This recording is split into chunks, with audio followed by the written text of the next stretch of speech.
প্রিয় দর্শক আসসালামু আলাইকুম। আমি ডক্টর বজলুর রহিম রিপন। আপনাদের সবাইকে জানাচ্ছি শুভেচ্ছা। প্রিয় দর্শক, sciatica খুবই কমন একটি সমস্যা। বিশেষ করে যারা কোমর ব্যথায় ভোগেন এবং ব্যথা কোমর থেকে পায়ের দিকে চলে যায়। ব্যথার সাথে ঝিঁঝি, অবশ-বশ, ভার থাকে। আবার কারো ক্ষেত্রে জ্বালা-পোড়াও হতে পারে।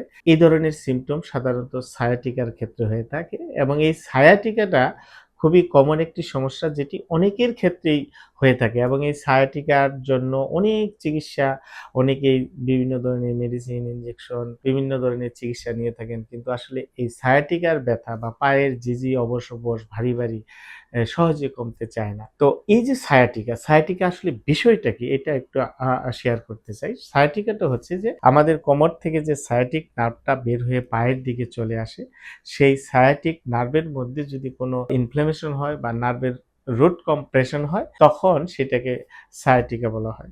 এবং এই sciatic নার্ভটা বিশেষ করে আমাদের লাম্বার 4 থেকে নিয়ে স্যাক্রাল 3 পর্যন্ত, অর্থাৎ এই ৫ টি নার্ভ রুটের একত্রিত হয়ে আপনার sciatic নার্ভ আমাদের নিতম্বের পেছন দিক থেকে আমাদের পায়ের নিচের দিকে চলে যায়। তো এই ৫ টি নার্ভ রুটের যেকোনো নার্ভ রুট বা একাধিক নার্ভ রুটেও আপনার কম্প্রেশন বা ইনফ্ল্যামেশন হতে পারে। তখন সেটাকে sciatica বলা হয় এবং সেক্ষেত্রে দেখা যায় যে কোমরে ব্যথা, পায়ের পেছনের দিক থেকে ব্যথা, ব্যথার সাথে অনেক সময় ঝিঁঝি, অবশ-বশ, ভারী অনেক সময় পা দুর্বলও লাগতে পারে। তো এই ধরনের sciatica আসলে কেন হয়ে থাকে? sciatica অনেকগুলা কারণে হয়ে থাকে। যদি ডিস্ক হার্নিয়েশন বা ডিস্ক প্রলাপস হয়, অর্থাৎ ২ টা কশেরিয়াকার মাঝখানে যে ডিস্কটা আছে, সেই ডিস্কটা যদি সরে গিয়ে নার্ভের মধ্যে চাপ দেয়, তখন এই ধরনের sciatica হতে পারে। এছাড়াও আপনার ডিজেনারেটিভ চেঞ্জের কারণে, যেটাকে লাম্বার স্পন্ডোলাইসিস বলা হয় বা অনেক সময় অস্টিওফাইট মানে অতিরিক্ত হাড় গজিয়ে নার্ভ রুটকে চাপ দেয় বা প্রেসার দেয়, সেক্ষেত্রেও হতে পারে, যেটাকে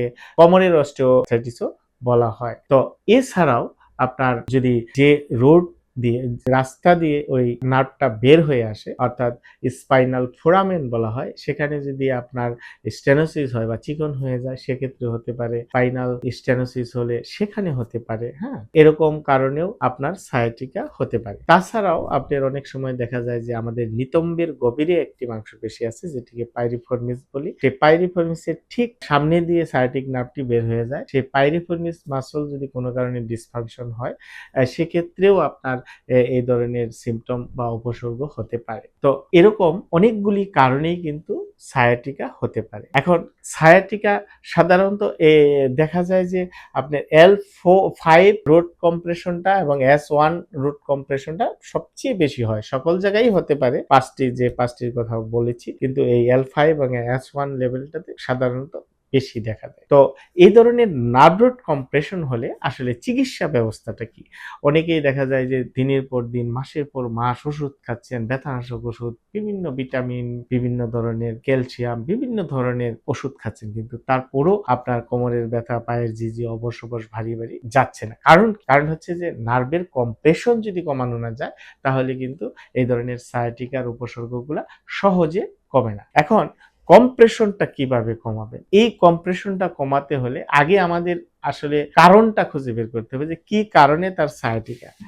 সেটা কি ডিস্ক প্রলাপসের কারণে, অস্টিওফাইটের কারণে, ডিজেনারেটিভ চেঞ্জের কারণে, নাকি পাইরিফর্মিস সিনড্রোমের কারণে, নাকি স্টেনোসিসের কারণে? কোন কারণে? এই কারণটা জানা জরুরি এই কারণেই যে এই কারণের সাথে ডিপেন্ড করে আপনার এক্সারসাইজ বা চিকিৎসা ডিফারেন্ট হয়। সুতরাং আগে আপনার ডায়াগনোসিসটাকে কনফার্ম করতে হবে যে কোন কারণে আপনার sciatica-টা। এবং এই ধরনের sciatica সাধারণত দেখা যায় যে কনজারভেটিভ ট্রিটমেন্ট, অর্থাৎ অপারেশন বিহীন চিকিৎসাই ৮০ থেকে ৯০ ভাগ সুস্থ হয়ে যায়। এখন কনজারভেটিভ ট্রিটমেন্টের মধ্যে সবচেয়ে ফার্স্ট লাইন ট্রিটমেন্ট হচ্ছে এভিডেন্স বেসড ফিজিওথেরাপি করা।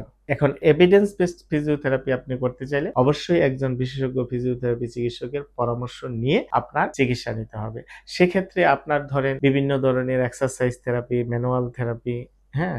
নার্ভ গ্লাইডিং এক্সারসাইজ বা neural mobilization exercise, nerve root কম্প্রেশনটাকে কমানোর জন্য, ইনফ্লেমেশনটাকে কমানোর জন্য, সার্কুলেশনটাকে বাড়ানোর জন্য, হ্যাঁ? খুবই ইফেক্টিভলি কাজ করে। এর সাথে আমাদের অ্যাক্টিভিটি মডিফিকেশন করা, লাইফস্টাইলটাকে পরিবর্তন করা, অর্থাৎ জীবনযাত্রার মানটাকে পরিবর্তন করা। এই সমস্ত কিছু যদি আমরা ঠিকমতো করতে পারি, আমাদের ergonomic কারেকশন করা, আমাদের পোস্টার কারেকশন করা, কাজের ধরন কারেকশন করা, এগুলো যদি আমরা ঠিক করতে পারি তাহলে কিন্তু এই ধরনের সায়াটিকার ব্যথা আমরা সহজেই দূর করতে পারি।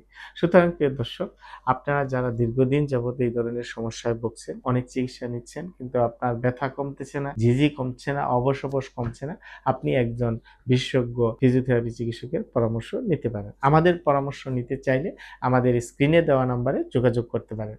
আর আমাদের এই সকল তথ্য, ইনফরমেশন বা ভিডিও নিয়মিত পেতে হলে আমাদের ফেসবুক পেজটাকে ফলো করে রাখতে পারেন। আমাদের যে ইউটিউব চ্যানেল আছে সেটিকে সাবস্ক্রাইব করে রাখতে পারেন। ধন্যবাদ সবাইকে। আসসালামু আলাইকুম।